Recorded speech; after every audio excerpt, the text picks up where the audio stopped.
Ya, sebelumnya, Assalamualaikum warahmatullahi wabarakatuh. Perkenalkan, saya Fitri Amalia Rahmi Insani dengan NIM 202000085 dari kelas 3A3 Manajemen. Di sini saya akan menjelaskan mengenai fungsi dan penerapan etika dalam berbisnis. Oke, yang pertama ada pengertian dari etika bisnis. Apa sih etika bisnis itu?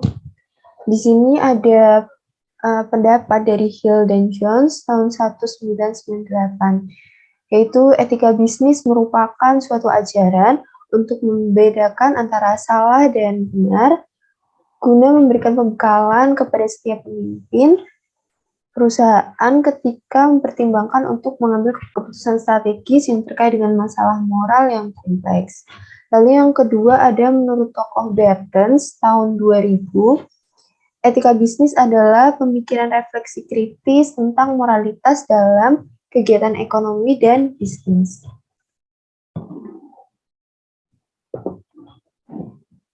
Selanjutnya ada fungsi dari etika bisnis. Apa sih fungsi dari etika bisnis itu? Yang pertama, etika itu harus bisa menjadi pedoman bagi kegiatan masyarakat. Selain itu, etika bisnis itu juga sudah seharusnya menjadi pedoman bagi para bisnis. Mana tindakan yang tepat, benar, dan boleh dilakukan dalam bisnis yang diharapkan menguntungkan semua pihak yang terlibat. Ini tuh merupakan pendapat dari tokoh Satya Nugroho tahun 2003. Lalu yang selanjutnya, etika itu berperan sebagai penghubung pelaku bisnis. Jika produsen ini sebagai penyedia produk ya, yang produknya nantinya dibeli oleh konsumen itu dapat menyediakan fasilitas pelayanan purna jual bagi setiap konsumen yang telah memakai produknya, ini tuh bisa jadi celah antara produsen dan juga konsumennya untuk terus terhubung dan saling berkomunikasi. Pelayanan jual ini tentu merupakan refleksi nilai atau etika bisnis yang diterapkan perusahaan untuk menjaga loyalitas konsumennya. Ini dapat yang disampaikan oleh Tip Jono tahun 2005. Lalu yang selanjutnya, etika itu menjadi syarat utama kelanggengan suatu perusahaan atau konsistensi perusahaan. Perusahaan yang beretika akan selalu berusaha untuk memuaskan pelanggan atau konsumennya. Loyalitas konsumen akan dapat membantu perusahaan agar tetap bisa bertahan. Selanjutnya, perusahaan itu bisa menjadi lebih kokoh. Maksudnya itu untuk membentuk suatu perusahaan yang kokoh dan memiliki daya saing yang tinggi, serta mempunyai kemampuan menciptakan nilai yang tinggi, itu merupakan bagian dari fungsi etika bisnis. Oke, yang selanjutnya ada penerapan etika bisnis. Pertama, ketika kita bertemu dengan klien, entah mau mempromosikan produk atau ada janji bertemu gitu, sebutlah nama klien itu dengan baik. Lalu yang kedua, hadir tepat waktu saat ada pertemuan, seperti rapat atau meeting misalnya. Itu kan akan diinfokan jauh-jauh hari, dari tanggal, waktu, atau tempatnya ya kalau misalnya offline. Ketika sudah diinfokan itu, usahakan untuk hadir tepat waktu. Lalu ketiga, berdiri saat berkenalan. Ini usahakan diterapkan ketika pertemuannya itu offline ya. Lalu yang selanjutnya, selalu mengucapkan terima kasih. Dan kelima, membayar tagihan rapat. Jadi kalau misalnya ada kas, atau ya ada kas atau tagihan rapat seperti itu, usahakan untuk dibayar. Lebih baik lagi dibayarkannya sebelum waktu pembayarannya berakhir. Lalu selanjutnya ada manfaat dari etika bisnis. Yang pertama itu dapat meningkatkan kredibilitas perusahaan. Yang kedua, perusahaan dapat menjelaskan bagaimana menilai tanggung jawab sosialnya. Yang ketiga, dapat membentuk dunia bisnis yang mengatur dirinya sendiri atau self-regulation. Yang keempat, dapat meningkatkan daya saing suatu perusahaan. Lalu yang kelima, dapat membangun citra positif perusahaan.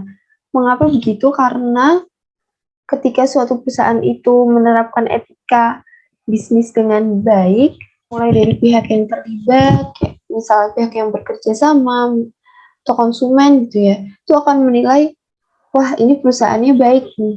Dan dari situlah terbentuk citra yang positif itu. Lalu selanjutnya dapat menciptakan suasana persaingan bisnis yang lebih sehat dan dapat menciptakan kenyamanan dalam berbisnis. Sebenarnya manfaat dari etika bisnis ini masih banyak lagi. Salah satunya itu untuk pengendalian diri dan juga pengembangan jati diri seorang bisnis. Oke, selanjutnya ini ada contoh kasus di mana ada seorang tokoh public figure bernama Dina Christina yang beliau ini mengalami penipuan saat membeli iPad ya teman-teman. Beliau ini membeli iPad di merchant Tokopedia bernama MA senilai 13,99 juta. Transaksinya itu dilakukan menggunakan fitur split payment dengan pembayaran pertama atau invoice 1 itu sebesar 10 juta melalui aplikasi kredit online. Sedangkan invoice kedua itu sebesar 3,99 juta yang dibayarkan melalui virtual account di salah satu bank. Pembelian iPad yang dilakukan oleh Dina Christina ini tuh dilakukan pada tanggal 20 Juli dengan pengiriman instan menggunakan layanan GoSend milik Gojek. Karena diantar dengan layanan pengiriman instan nih, semestinya ya barang itu segera sampai di tangan konsumen ya, ini Dina setelah menyelesaikan transaksi. Namun sampai sore itu barang yang dibeli oleh Dina ini nggak lantas tiba gitu, nggak datang-datang.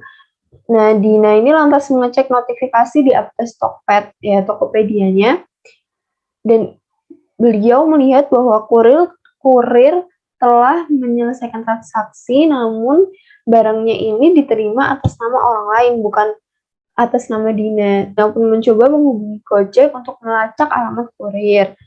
Ia mendatangi alamat kurir, namun ternyata pemiliknya bukan orang yang mengantarkan pesanan Dina. Ya, ini lanjutannya. Akhirnya Dina ini pun pulang dan berkomunikasi dengan pihak Tokopedia. Beliau mengajukan klaim atas kesepakatan dengan penjual, namun prosesnya itu tidak berjalan lancar. Untuk invoice yang pertama yang senilai 10 juta itu yang dibayar lewat aplikasi kredit, klaim tersebut dapat diproses dan dikembalikan utuh. Namun untuk invoice kedua yang dibayar melalui bank senilai 3,99 juta tuh hanya kembali 1,99 juta. Alasannya ini karena Tokopedia tidak merekomendasikan pelanggan menggunakan mekanisme transaksi split payment. Tokopedia bilang kami tidak memperkenankan toko untuk melakukan split payment. Memang banyak toko-toko yang suka nakal untuk melakukan split payment. Jadi kedepannya diharapkan kakak tidak melakukan pembayaran secara split payment. Ujar Dina Christina ini. Namun akhirnya Tokopedia itu dapat mengembalikan penuh uang Dina.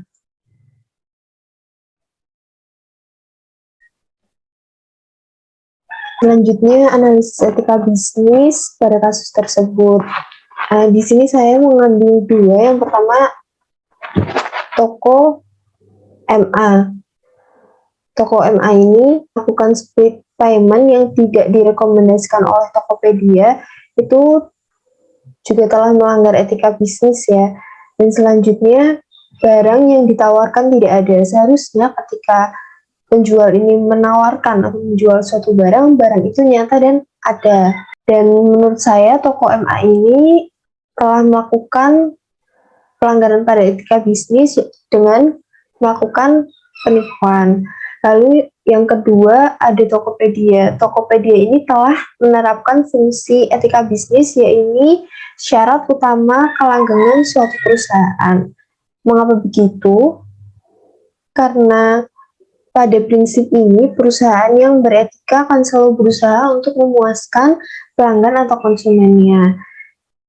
Hal ini dibuktikan melalui respon Tokopedia terhadap konsumennya, yaitu Kak Dina. Bagaimana Tokopedia berusaha untuk mengatasi permasalahan penipuan yang dialami oleh Kak Dina ini menjadi penerapan pada salah satu fungsi, yaitu syarat utama kelanggengan suatu perusahaan yang tercipta dari loyalitas konsumen. Ya, sekian dari saya. Semoga ilmunya bermanfaat. Kurang lebihnya mohon maaf. Wassalamualaikum warahmatullahi wabarakatuh. Salam dan bahagia.